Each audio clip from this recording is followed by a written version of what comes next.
TV, Pak Abdi Ginting nggak datang sendiri nih gitu. Beliau membawa rekan yang akan bekerja sama untuk meraih suara di pemilu 2024 nanti. Saya sedang bersama dengan Pak Gunadi. Pak Gunadi ini dari PSI, beliau akan maju di pemilu 2024 nanti dapil Kabupaten Bogor ke DPD Provinsi Jawa Barat. Betul, Pak. Sedangkan Kang Suparman ini dapil 6 di Kabupaten Bogor akan mencoba bertarung di perebutan kursi di DPRD Kabupaten Bogor itu. Selamat datang buat Bapak-bapak semua. Selamat. Saya boleh nyebut bro juga ya sama kayak yang lain. Boleh. Biar lebih ya. Karena PSI selama ini juga ya. Ini berarti apa sebut? Saya paket atau gimana berarti? Tandem Ya. ya. Jadi gimana konsep sampai akhirnya bisa apa ya? Bisa ngusung konsep tandem ini gitu untuk merebut suara gitu. Ini seperti apa gitu perjalanannya? Ya, itu memang diperlukan untuk meraih suara yang lebih banyak, lebih cepat. Saya di DPR RI yang jumlah suaranya demikian besar, nomor 2 Pak Gunadi jumlah di provinsi jumlahnya juga lumayan besar, dan nanti tandem yang di tingkat 2-nya di DPRD kabupatennya itu juga dibutuhkan. Kebetulan Pak Suparman sudah ada, dan tidak itu kemungkinan akan bertandem dengan dapil-dapil yang lain karena ada 6 dapil. Oke. Jadi itu akan menjadi simbiosis mutualisme di mana saling menguntungkan untuk menguatkan PSI-nya dan juga pribadinya masing-masing dan perolehan suara. Berarti nanti kampanyenya bareng-bareng terus atau gimana? Bisa bareng, bisa terpisah, tapi kita cenderung upayakan bareng. Biar sama-sama programnya bisa langsung sosialisasikan. Berarti ada program yang sinkron gitu, maksudnya program dari Pak Abdi Ginting di DPRI, kemudian Pak Gunadi juga. Itu program apa yang akan nanti dibawa untuk sama-sama gitu untuk memikat hati gitu warga masyarakat Bogor? Program yang itu, Pak Abdi, ambulan, kesehatan. Ya, kita sudah jalankan ambulan. Ambulan sudah ada yang sedang melewati beberapa kecamatan, tapi poskonya di Kecamatan Tanjung Halang. Dan kemudian kita dalam waktu dekat ini tanggal 17 Desember nanti di Gria Kalisuren itu ada turnamen sepak bola. Wah, itu yang ditunggu untuk masyarakat gitu. Betul. Ya. Dan nanti di dapil saya, Pak Suparman itu ada turnamen bola, juga lomba mancing. Nah, bisa juga turnamen bulu tangkis. Para cimanya nih dan juga para ini. Aja tuh. Ya, jadi kita tidak ada waktu untuk berleha-leha kosong. Tidak ada satu hari pun yang kosong. Isi terus gitu. Karena targetnya memang banyak, dan kita sebagai anak muda, partai anak muda ini harus menunjukkan kita itu pekerja, bukan tukang ngerjain. Ini banyak sekali ini, mohon maaf ini, mengerjain perintah. Janji-janji palsu, janji-janji kosong itu mengerjain namanya. Tetapi kita tidak, kita bekerja untuk turun langsung lapangan. Itu menarik juga yang ambulans itu nanti tiap di kecamatan atau seperti apa? Nah, sekarang ini kita coba dulu untuk satu ambulan untuk beberapa kecamatan yang terdekat ya. Nanti kita lihat kalau memang animo masyarakatnya besar, dan juga ini akan bisa ditambah untuk beberapa ambulans lagi di beberapa kecamatan. Itu kenapa ambulans yang dipilih? Maksudnya mungkin Bapak udah mematakan bahwa Kabupaten Bogor ternyata masih kurang gitu pelayanan kesehatan yang kita sampai harus akhirnya memperkuat di ambulans gitu. Nah, itu masalahnya. Pak, ini kita juga lihat bagaimana di Bogor ya, orang masuk ke rumah sakit BPJS. Banyak masalah. Di BPJS mereka masuk, kadang-kadang ditolak ya, karena mempunyai tunggakan ya. Nah, kemudian kalau misalnya mereka harus dirujuk ke rumah sakit yang lain, nggak ada Pak yang ambulans itu nggak di-cover. Ya. Sehingga membutuhkan, masyarakat itu sangat membutuhkan ambulans gitu. Makanya itu kami memilihnya ambulans. PSI juga kan terkenal dengan partai muda gitu. Nah berarti mungkin ada selain mancing tadi terus pemain bola gitu, ada cara lain nggak mungkin untuk meraih suara anak muda gitu di Kabupaten Bogor? Iya, utamanya sih memang anak muda kan olahraga ya, olahraga. Entah itu bulu tangkis, entah itu sepak bola, yang paling ramai memang dua itu. Tapi tidak menutup kemungkinan olahraga yang lain. Karena pemikiran kita kan gini, anak muda itu kan harus difasilitasi potensinya, itu persoalannya. Jadi potensi kan memang ada di anak muda nih. Persoalan mereka itu kan selama ini mungkin potensinya tidak terakomodir oleh orang-orang tua, fasilitas yang kurang, support yang kurang, ini penting nih. Jadi saya rasa kalau untuk anak muda emang support pada potensi mereka. Olahraga, seni, budaya itu penting. Walaupun budaya kita mungkin belum terlalu menyentuh, tapi itu penting juga untuk kita ya pelajari lah, telusuri lebih lanjut di mana budaya-budaya bakat-bakat yang ada di situ. Berarti itu yang langsung disentuh nih sekarang ini fokus di apa namanya di kegiatan kemudaan kita potensi, mengangkat potensi lah intinya. Selama ini kalau untuk pemuda itu biasanya kan mereka punya wadah di tiap desa tuh kan namanya Karang Taruna. Ya. Jadi kita akan menjalin kerjasama dengan Karang Taruna di setiap desa maupun RW untuk memfasilitasi apa sih yang mereka harapkan, apa sih yang mereka butuhkan. Apabila mereka bersedia mendukung kami terpilih, apa sih yang mereka harapkan gitu kan setelah kami terpilih. Karena biasanya sudah menjadi penyakit di masyarakat. Biasanya orang yang menjanjikan setelah terpilih itu kan hilang gitu ya. Hilang, ya susah dihubungi. Bapak sedang rapat, bapak sedang di luar itu kan. Nah itu yang kita ingin rubah di masyarakat kita, di kalangan anak muda maupun orang tua, ibu-ibu, bahwa kami PSI tidak akan pernah lari apabila kami dipercaya menjadi wakil mereka di DPRD, kabupaten, provinsi maupun di Senayan, RI-nya gitu. Tapi nggak juga melupakan suara-suara apa namanya generasi ini ya, generasi 30 ke atas juga itu kan. Oh tetap. Kan jiwa yang penting Pak. Jiwanya muda. Jiwanya muda. Tapi merangkul seluruh lapisan masyarakat. Apalagi ketumnya muda kan. Gitu. Oh iya. Ketumnya sangat muda sekali. Saya mau nanya dulu ke Kang Suparman gitu. Ketika nanti duduk di DPRD Kabupaten Bogor gitu, fokusnya nanti mau bidang apa nih? Maksudnya kalau pemuda jelas ya olahraga, berarti kalau komisi 4 lah ya gitu. Nah selain itu misi apa yang akan dibawa gitu ketika nanti duduk di Cibinong gitu? Ya, berdasarkan hasil belusukan saya ke daerah-daerah itu kan saya melihat potensi-potensi yang ada di Kabupaten Bogor, dan potensi itu banyak. Misalnya saya telah bertemu dengan kelompok peternakan ikan. Jadi di Desa Iwul di Kecamatan Ciseeng itu ada satu komunitas danau, itu mereka bendung, mereka bikin itu jadi peternakan ikan. Nah mereka ini saya melihat kelemahan mereka adalah mereka belum punyanya modal untuk beli bibit ikannya, pakannya. Nah itu yang akan saya coba cari solusinya, misalnya dengan mencarikan misalnya kredit usaha ringan yang dengan bunga rendah, ataupun ada program-program pelatihan peternakan sehingga mereka itu tidak salah di dalam program beternak mereka sehingga bisa panen yang baik. Itu yang saya sudah ketemu tuh ketika saya belusukan di Kecamatan Ciseeng. Kemudian kalau di kecamatan lain beda, ada yang peternakan ikan lele, kemudian ada peternakan ikan hias, ada peternakan ayam. Itu juga tetap akan kita fasilitasi, artinya kita akan bantu pemasarannya. Ada juga peternak bebek nih yang sudah mulai rame, Nah kesulitan mereka kadang-kadang harga pakan yang tidak stabil, kosnya. Nanti kita coba bantu cari solusi gimana caranya supaya harga pakan ini bisa kita tekan sehingga mereka tidak kesulitan di dalam beternak. Jangan sampai mereka bisa pelihara, setelah ternaknya besar nggak bisa dijual. Ini yang menjadi masalah di masyarakat kita. Lebih kepada pemberdayaan masyarakat gitu ya. Pemberdayaan masyarakat. Melihat dari kondisi sekarang bahwa di Dapil 6 itu kan memang kebanyakan kan ikan hias juga kan, Ciseeng Parung itu kan luar biasa. Ikan hias tuh ya. Artinya memang masih banyak butuh bantuan gitu untuk lebih lagi berdayakan lagi gitu. Nah, salah satu yang cukup terkenal di Pasar Parung itu ada satu pasar namanya Pasar Ikan Hias yang cukup besar di Indonesia. Nah, itu perputaran roda ekonomi di situ luar biasa sekali. Nah, masih kurang sekarang, masih seperti apa? Masih kurang gimana ya? Masih kurang ngegas apa gitu? Nah, kalau saya terpilih, saya akan membantu mempromosikan pasar ikan tersebut.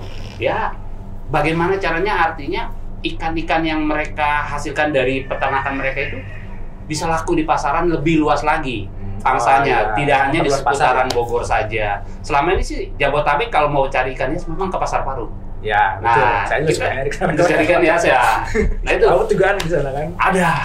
Nah itu nanti kita coba kembangkan bagaimana caranya supaya peternak ikan hias yang banyak di daerah sekitar Kecamatan Parung dan Kecamatan Seng itu bisa lebih maju dan berkembang. Begitu. Kalau Pak Gunadi gimana? Ini kan di Jawa Barat juga kan Kabupaten Bogor cuma berapa orang gitu. Banyak juga bantuan sih memang selama ini yang masuk ke Kabupaten Bogor. Nah, ada yang mau diperbaiki atau seperti apa yang mau ditambah lagi untuk nanti dibawa di Bandung gitu, untuk nanti clash dengan gubernur gitu. Kalau saya sih ya berkaitan dengan background ya, kita kan pasti bidangnya berkaitan dengan background, keahlian kita di mana. Saya kan kebetulan bergerak di bidang pendidikan ya, profesi memang guru. Oh, jadi guru ya. Malang melintang lah di dunia pendidikan, praktisi juga. Jadi mungkin berkaitan dengan kemampuan, saya mungkin konsen di bidang pendidikan. Jadi persoalan-persoalan pendidikan kan bukan nggak ada di Jawa Barat. Yang paling umum gini lah ya, rata-rata usia sekolah lah. Secara nasional juga kan memang rata-rata usia sekolah kita itu kan datanya baru kelas 8, artinya baru rata-rata 8,5 lah gitu ya. 8 tahun sekolah berarti kalau kelas 2 SMP, kelas 8. Kelas 8 menjelang kelas 9 artinya masih banyak yang drop out. Ternyata Jawa Barat juga sekitar itu. Dan Bogor lebih parah. Bogor ya 2002 tuh kalau kita lihat data baru 8. Tidak 8,5 walaupun targetnya 8,5. Tapi kemudian Bogor juga ada upaya RPJMD sekarang itu kan dia canangkan 8,6 untuk pendidikan artinya menjelang kelas 9. Ya kalau kita lihat di situ kan sementara undang-undang mengamanatkan usia sekolah itu kan 12 tahun artinya anak-anak baru harus lulus SMA. Kan indikasi bahwa negara bisa maju lah dalam tanda kutip, orang-orang harus pintar. Pendidikannya berarti minimal sekolah menengah 12 tahun. Berarti kalau 8 tahun tuh SMP, kita bisa bayangin lah kalau orang rata-rata penduduk sebuah negara cuma kelas 8 ya. Artinya mungkin saya konsen di situ, meningkatkan itu, mendorong pemerintah Kabupaten Bogor, Jawa Barat juga terutama bagaimana supaya meningkatkan itu dengan segala persoalannya kan, persoalan biayanya, persoalan fasilitas, daya tampung sekolah negeri. Itu juga bukan nggak ada masalah sekolah negeri misalnya sekarang pakai zonasi. Toh banyak juga persoalan rumah saya cuma beda radius 5 meter dari zonasi. Nggak diterima. Iya, sementara di sekolah swasta sekolah masih biaya tinggi. Dan biaya gratis di negeri pun masih banyak persoalan sih sebenarnya. Bosnya ada, bosdanya gimana tuh? Kan kayak gitu. Iya kan tapi kan memang di pendidikan di kabupaten juga kabupaten menganggarkan gitu ya. Betul, harusnya ditambahin lah bosdanya lah misalnya anggaran pendidikan. Nanti di DPRD Jawa Barat sendiri mungkin akan menambah porsi gitu ya, porsi umum. Kalau perbaikan sekolah gimana? Perbaikan sekolah itu kan kalau fisik ya itu bosda lah, pemerintah daerah kan berarti. Sejauh ini kontribusi dari Pemprov Jabar gitu ya, dari sudut pandang Pak ini sudah persoalan sih gimana sampai lebih kepada penggunaan anggaran itu sendiri saya lihat ya. Bukan berarti anggarannya kurang atau segala macam, mungkin anggarannya tidak bermasalah pada jumlahnya, tapi pada apa sih pelaksanaannya, penyerapannya di bawah atau pelakunya pengguna anggaran itu misalnya di bawah, itu yang masih ada persoalan.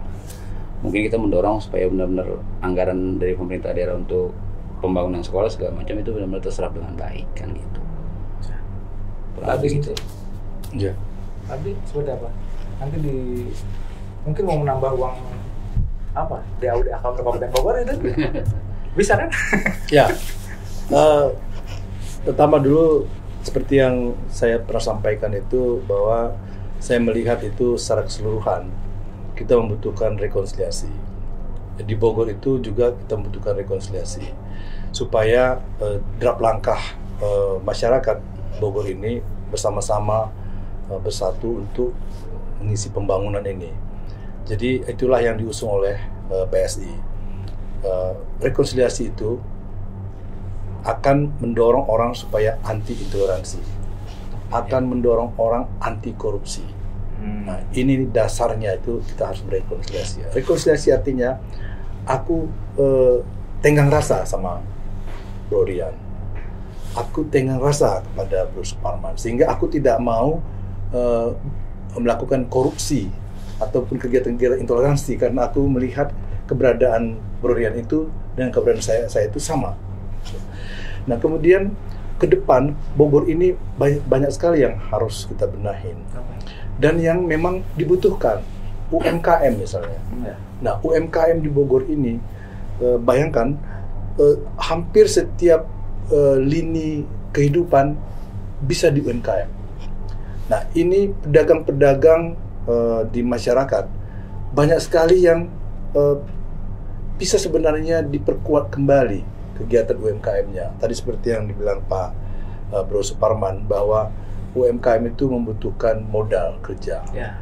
Tapi bagaimana mereka dapat modal kerja sementara mereka nggak bisa akses ke bank?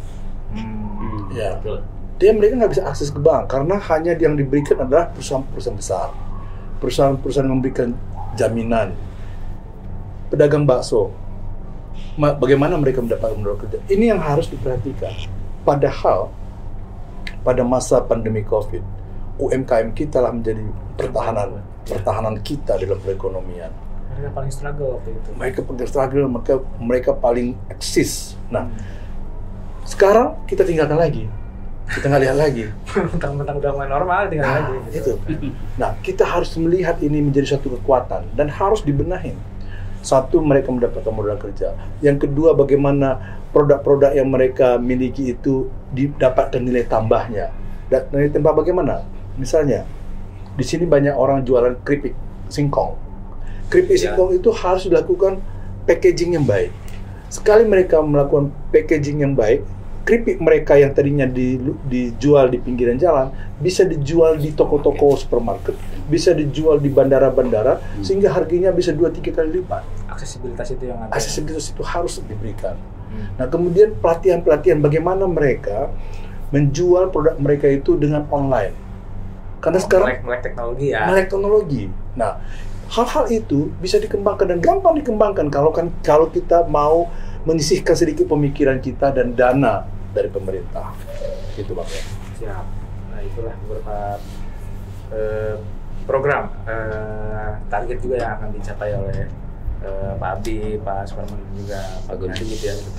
Ya teman-teman Metropolitan TV, seru banget kita chat bareng dari 3 anggota DPR RI dan juga DPRD Kabupaten Bogor dan juga Provinsi Jawa Barat dan juga DPR RI Pak Abdi.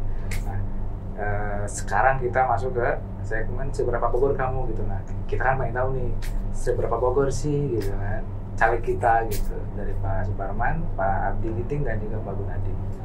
Ini saya nanya ini aja satu pertanyaan nanti Bapak gantian menjawab gitu. Oke, siap. Pertanyaan pertama, sebutkan kuliner Kabupaten Bogor legendaris yang paling disukai. Kalau yang paling terkenal ya, terlepas suka nggak suka, tapi terkenal makanannya. Ada di Tenjo itu namanya Dodol Tenjo. Dodol Tenjo. Bersama dengan temennya tuh kue keranjang. Itu. Kue keranjang itu ya, ramai kalau di hari raya lah ya. Ya nggak Imlek, Lebaran, Natal tuh ramai. Keranjang dan Dodol Tenjo. Dodol Tenjo ya. Saya rasa ini bisa ditingkatkan produksinya namanya. Pak Abdi, kuliner apa yang paling disukai di Kabupaten Bogor? Itu makanan Indomie Pak. Itu kan enak. Dimanapun kita kalau makanan Indomie itu enak. Kalau nggak percaya Bapak tanya anak kos. Tapi kalau Bapak makan Indomie di Puncak Pas, beda rasanya. Oke. Iya. Berarti bukan cuma kulinernya, tapi tempatnya luar biasa itu. Oke, iya. Bisa juga. Kulinernya juga jangan salah, itu sate Haji Qodir. Waduh, itu luar biasa. Marangi. Nah, sate Marangi. Tapi Haji Qodir itu, dia sekarang udah sampai Haji Qodir 1, 2, 3, udah berseri Haji Qodir karena memang enak. Legendaris. Oke, dulu saya suka nongkrongnya di tempat itu tuh di tempat kita ke Puncak Pas itu Rindu Alam. Itu kan sudah puluhan tahun ya. Saya masih mahasiswa aja itu sudah ngetok banget itu tempat legendaris, tapi sekarang kayaknya sudah mulai legenda, tapi legendanya sudah selesai. Sudah selesai gitu. Sudah kosong ya. Kang Parman? Ya, kalau di Kabupaten Bogor kalau kita bicara kuliner, salah satu yang paling menarik ada di daerah Rumpin itu duren. Wah, iya. Ya, duren itu biasanya dia di bulan Januari, Februari itu masa panen. Dan saya sudah pernah ke perkebunan sana, jadi kita naik ke puncak gunung sana, di bukit sana, namanya di Kampung Sawah, Rumpin. Itu di sana itu ada ribuan pohon duren. Jadi duren itu kita tinggal datang ke sana, mau makan di situ, kita mau beli, bawa pulang, itu bisa. Nah, setiap bulan panen duren itu macet di daerah Rumpin. Itu orang borong. Ya, karena mereka semua kuliner duren semua. Penggemar duren itu luar biasa. Duren mania. Duren mania. Ada yang naik sepeda sampai naik ke atas bukit sana, kemudian beli duren. Pokoknya momen itu mantap ya. Paling kita tunggu di setiap bulan Januari Februari. Dan saya selalu menyempatkan waktu ke perkebunan sana gitu. Untuk berburu duren. Nah itu saya rasa yang perlu ditingkatkan adalah sarana jalannya. Karena kan naik ke atas gunung itu kan jalannya masih berbatu. Ya mungkin itu tantangan di situ. Nah, itu seninya di situ. Betul. Supaya nanti lebih banyak lagi orang yang kuliner datang, tentu harus diperbaiki infrastruktur jalannya. Di daerah Rumpin sana itu lewat Kecamatan Cisaeng, kebetulan kan berbatasan dengan Kecamatan Cisaeng, langsung Kecamatan Rumpin. Kalau jalannya sudah bagus, saya yakin kuliner di Kabupaten Bogor ini tambah terkenal. Sehingga tidak menutup kemungkinan warga dari Jakarta atau bahkan mungkin dari Bandung datang ke sana untuk berburu durian. Tempat nongkrong paling favorit buat bawa nih? Ya kalau Pak Suparman tadi makan duriannya sampai di Rumpin ya, kita makan duriannya di Bomang aja. Jalan Baru Bomang. Itu dari mangkrak. Dari mana-mana datang dari situ, nggak cuma dari Rumpin gitu. Untuk menikmati mangkraknya. Tapi kalau tempat nongkrong memang nggak jauh dari kawasan puncak aja. Puncak ya, tetap favorit ya. Itu tetap favorit. Orang Jakarta bela-belain apalagi kita. Iya, ya. Tapi ada satu tempat yang baru Pak, tempat nongkrong yang baru. Bapak Google aja di Google. Sans, S-A-N-S Resort. Nah, Sans Resort. Nah, kalau Bapak Google situ Bapak. Saya pernah lihat kayak punya Bapak gitu. Punya Bapak gitu. Coba Sans Resort itu bagus Pak. Yarko ya. Dan sekarang juga ada kafenya di situ. Di situ ada kafe Ropang OTW. Nah, yang ada kopi di sana. Ada, pasti. Oh, bagus Oke. Pak, bagus sekali. Nanti kita main di sana ya. Siap. Satu lagi terakhir mungkin mimpi dari Bapak terhadap Kabupaten Bogor. 3 kata. Kesehatan dan pendidikan jadi sorotan utama pemerintah. Itu yang harus diperbaiki. Itu yang jadi cita-cita Bapak untuk ke depan diperbaiki gitu ya. Pak Abdi. 3 kata Pak. Saya kasih 1 kata aja. Pariwisata. Pariwisata itu harus ditingkatkan dan harus diperbaiki. Pariwisata itu berdampak kepada banyak ini. Bapak kalau pariwisata mau tingkatkan, pertama dulu infrastrukturnya harus Bapak rawat dan harus optimalkan. Ada namanya pariwisata itu pariwisata kesehatan. Bisa digabung dengan kesehatan. Rumah sakit paru Bapak bisa dirikan di Bogor. Dan juga pariwisata itu berkaitan dengan UMKM dengan begitu eratnya. Jadi semua, kalau Bapak ngomong satu pariwisata saja, bisa memecahkan seluruh masalah Bogor. Iya. Teman-teman terakhir. Yang paling banyak isu di masyarakat adalah saya ingin bicara kesetaraan pembangunan di Kabupaten Bogor. Selama ini isunya Bogor itu hanya konsentrasinya di Cibinong saja. Oh ya. Sementara Gunung Sindur, ya kelihatan lah itu. Gunung Sindur nih, kebetulan rumah saya Gunung Sindur, itu jalannya masih kurang bagus. Nah, jadi yang saya harapkan nanti apabila saya terpilih, kesetaraan antara pusat pemerintahan dengan di pinggiran itu sama. Pemerataan, kesetaraan pembangunan seluruh Kabupaten Bogor harus menikmati bersama. Tidak hanya yang di pusat pemerintahan saja. Nanti kita perjuangkan. Siap. Di Senayan. Siap berjuang untuk nanti di kursi masing-masing ya. Kalau terpilih siap untuk memperjuangkan. Berjuang untuk Kabupaten Bogor pastinya. Oke, tepuk tangan buat Bapak yang hadir di Metropolitan TV. Seru banget. Mudah-mudahan ini jadi pencerahan buat teman-teman. Jadi pertimbangan juga nih kan Bapak keren ini ternyata punya juga misi dan target yang ingin dicapai gitu. Oke, saya akhiri. Terima kasih buat menonton Metropolitan TV di segmen Politik King. Sampai jumpa di kesempatan berikutnya. Assalamualaikum warahmatullahi wabarakatuh. Terima kasih, Bro Dian. Terima kasih, Bro Dian.